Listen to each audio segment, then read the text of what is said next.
Alright, so I received an email requesting help on exercise 2 along with the code that the student already had.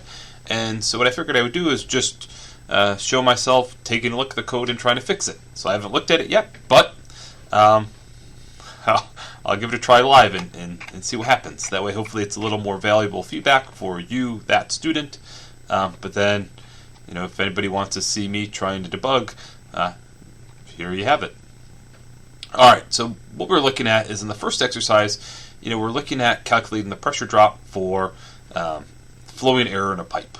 Okay, and so the equation of interest is this one, 7.11. We're trying to calculate the pressure drop. We're given the length of the section of our pipe, diameter, density of our fluid, which we're told is constant, and the velocity. Okay, so in theory we're not given F. Okay, but F can be calculated using the Colebrook equation. When I look at the Colebrook equation, I know the relative roughness. I know the roughness of my pipe and diameter. Reynolds number I could calculate because I know rho v, d, and mu. Okay, so these I know. So the only unknown in this equation is F. Okay, the challenge is this equation needs to be solved numerically.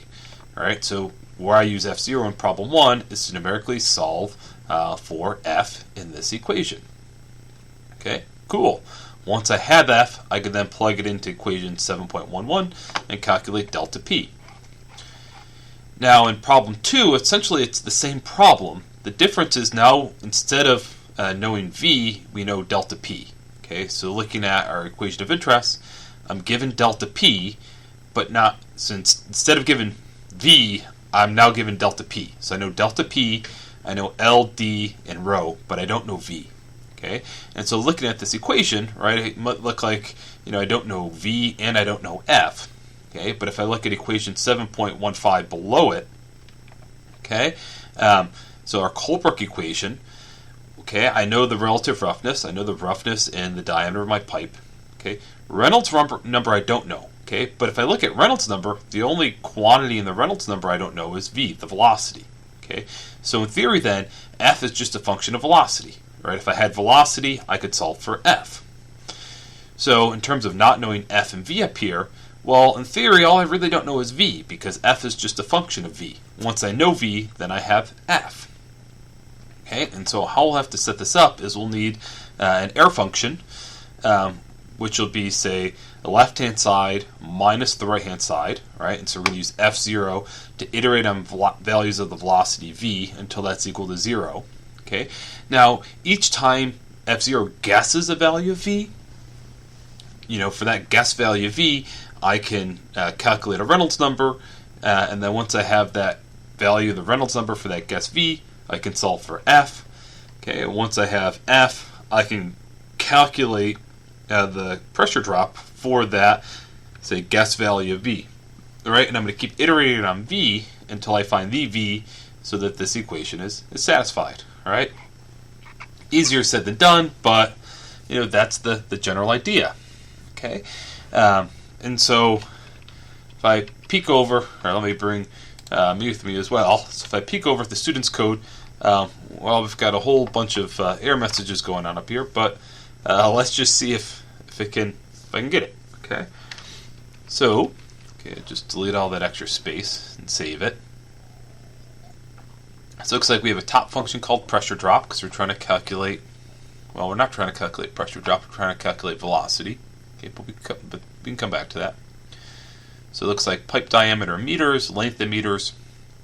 We're given the pressure drop.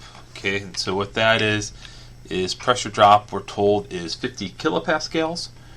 So they converted that to pascals, SI units. Density, which is an SI, viscosity, an SI, the roughness, which has been manually converted from millimeters to meters, divided by D, so that's the relative roughness. Here's E, just the roughness. Okay, and it looks like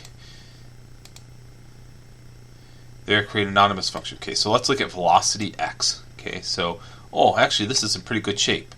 So velocity x. Okay, and then they've redefined or re-hard-coded all the parameters. Okay, so this looks good to me because if I look at line 26, it looks like our pressure equation. Okay, so let's try and take inventory of what we have. So we have DL, P rho, ED rho, mu. Okay, this is all just copied from above. That's good. Okay, F collar 2.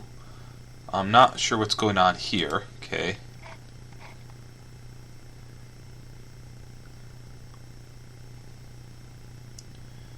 Okay, F collar 2, they're calling for the friction factor. Hey, this one's pretty good. Okay.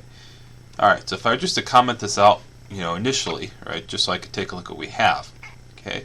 And just essentially need to track down what's going on. This already has an input of just V. That's good. E is a parameter, so that's passed. So what I need to do is I need to calculate F. Okay, and so what it looks like is F is being attempted to be calculated in this F collar. Okay, and I'm guessing what the issue is just F collar 2 isn't complete, because what we need to do is, up here, so we're passing E to this anonymous function. Then we're going to use F0 to solve for the velocity. Okay, and so F0 will keep guessing a value of V until this function, right, returns a value of 0. Okay, and so what it's returning is delta P minus this.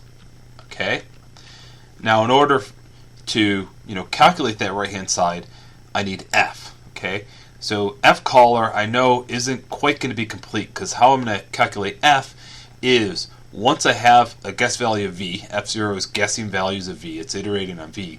Once it guesses the value of V, I can use that to calculate my Reynolds number. And then I have E and D, I should be able to solve my Kolberg equation. Okay, so let's do that. Okay, so first I'm going to delete one of these densities since I have 2. Alright, so now I look at this collar 2, right here it says E and D, but now it's V and E, okay, which should be a little more appropriate. So let's get the order right though. Let's pass V and E. Okay, so V and E. Then you hard code all of our parameters again. Okay, so E is underlined because now I'm defining E here. Okay, I don't want to do that. I just want to say edit E up here, and we can make that more general. Okay, it's E over D. Reynolds is rho V D over mu. Okay. Now friction factor solver. Okay, this looks like my Kolberg equation, which I'll assume works. Okay. Friction factor solver, as I see it up here though, has inputs of V, E, and F. Okay, so now V will get passed to it, as will E. Then I solve for the friction factor. Okay, good. Alright, first thing that catches my eye, nothing's being returned. Okay, and so assuming this is good, I think we're in pretty good shape. So I'm going to change this to res, so the friction factor actually gets returned. Okay, now here I can just go ahead, if I'm going to work with this code, and delete Reynolds number and relative roughness, because you're actually passing V and E, and then you're calculating Reynolds over there in the friction factor code. Okay, so I'll delete that. So then I can just go ahead and get rid of all of this as well. Okay. Put semicolons after that to suppress the input. Our friction factor solver. E is underlined because again, it's just defined here. Okay. Delta P and L are underlined because they're not used. Right. What I need to be able to calculate is relative roughness, which is you there. Reynolds number, which I do here to plug in that equation. Okay, and we'll generalize this more so we can pass those all along. Okay, good. I go to my velocity solver now since everything's hard-coded. It's just a matter of where we want to put things. But if you keep them hard-coded, okay, L is not necessary. Relative roughness, mu, all are not necessary. Good. Okay, so then up here, just going to suppress the output. And then V, I'm trying to solve for the velocity, so I'm just going to store that to res, so it gets returned. Okay. These are, again, now this time I'm not going to completely delete them, because I'll try and generalize it so I pass things. VE. Trying to see where D's used, because D's not underlined. Oh, it's actually compute relative roughness. Okay. Oh, except for E. I'm going to go ahead and I'm going to comment all of this out just for now. Okay. Cool. Okay, so let me save it. Okay, I'm going to run it. So press drop and see what I get. I get 62.8625. I know that's wrong. So I give the answers. So for 0.26 millimeters, it should be this. Right, 0.26 is the rough pipe cast iron. It should be the 141.1155. Okay, so let's see what we've got going on here. Okay, it looks right, but I'm always I tend to like SI, so I can, or scientific notation to convert. So let me just use 0.26 e to the negative 3. And velocity. This looks fine. So I'm going to go to my velocity code. Diameter of my pipe is 4 millimeters. All right, 4 millimeters. So I'm just going to do 4e to the negative 3. Make sure I'm not goofing that up. Pressure is 50 kilopascals, so 50e to 3, good. Rho was 1.23. Good. Okay, so that all looks good. Okay, I'll look at F colon or second, but then let's look at our air function. So it's delta P. Okay, good. Minus 1/2. Looks like I brought the 1/2 out. Times F times L over D. Actually, is that an L or is that a 1? I think that might be a 1, because here we're using the notation capital L. Okay. Yeah, that's a 1. Right, that needs to be L. Okay, and let's see if that fixes it. Okay, so I'm going to save it. Run again. 141.115. Yeah! Look at that. Success. We fixed it. Alright. But now that it's fixed, I'm going to try and streamline this a little bit. Make it look a little prettier. Okay? And we'll take it a number of steps. Okay? So the first thing I'm going to do is, instead of having E here, I'm going to make E an input. Okay? And then, we should probably add formal documentation, but, I'll add something like,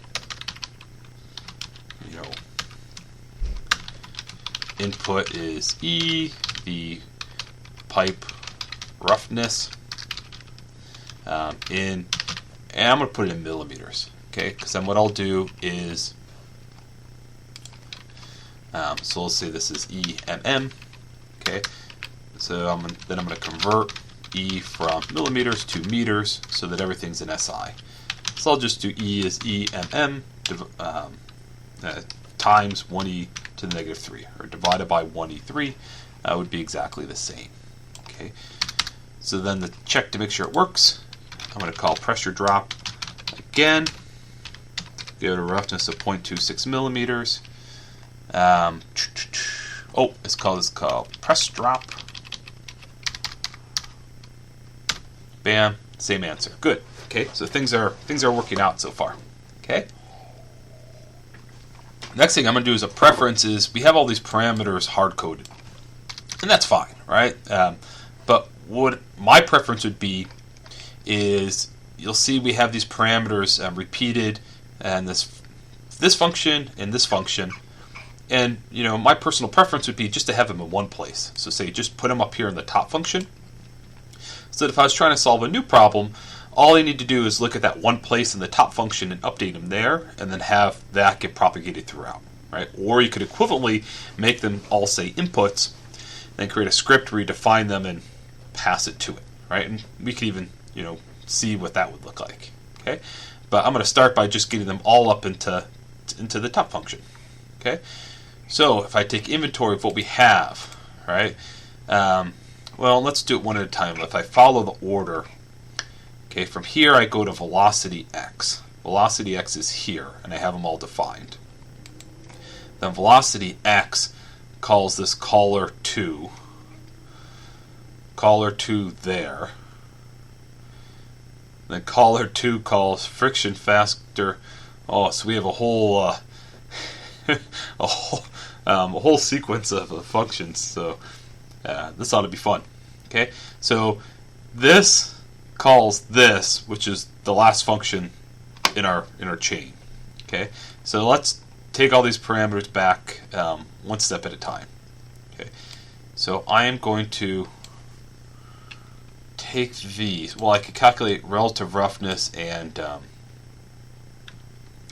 Reynolds number in there. Okay, but I'm going to cut those from there, and I'm going to start by putting them in caller2. Okay, so d rho mu. Okay, so friction factor, the solver. Okay, it also needs d rho and mu. Now that I just removed from it, so I'm going to pass d rho and mu to it, which are defined up here. Okay, and then d rho and mu, okay, will need to be listed as inputs, right? So that this is the same as this. So all I did is remove d rho and mu from there and put them to into the function that calls it. Okay, and then I need to get that information to it, so I need to add it to its function signature. So they're going to become inputs. They're going to become inputs that I then need to pass to it via this anonymous function. So this anonymous function call or definition is exactly the same. I just, by adding them to the signature, I just need to make sure that they exist in my workspace before that. Okay. And so if I were to save it and run again, same answer. Okay, good. Okay. Now let's keep going. So caller2 is called by velocity vx. Okay. So let's move it back one. Okay. So I'm going to move those from there to velocity vx. Okay, d rho mu. Okay, well they're repeated because I have d there, but then rho is repeated, so I'll get rid of that. But mu is not. Okay, so now what's going to change is caller. Okay, I shouldn't have deleted them all. Okay, but now I need to pass it d rho and mu, the three variables which I moved from it, right, which are needed ultimately by friction factor velo. So I'm going to add d rho mu as the inputs to caller2 because I just moved those up here to velocity. Okay, and so then I have to update the signature to caller2 here in my anonymous function, d rho mu. Okay, so I'm going to pass those to caller2 from this function. Bam, so I just add them to the signature now so they match. Just need to make sure d rho and mu are defined beforehand in that function.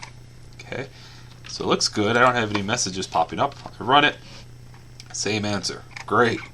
Okay, now all these are defined in velocity. I'm just going to take them back now to the top.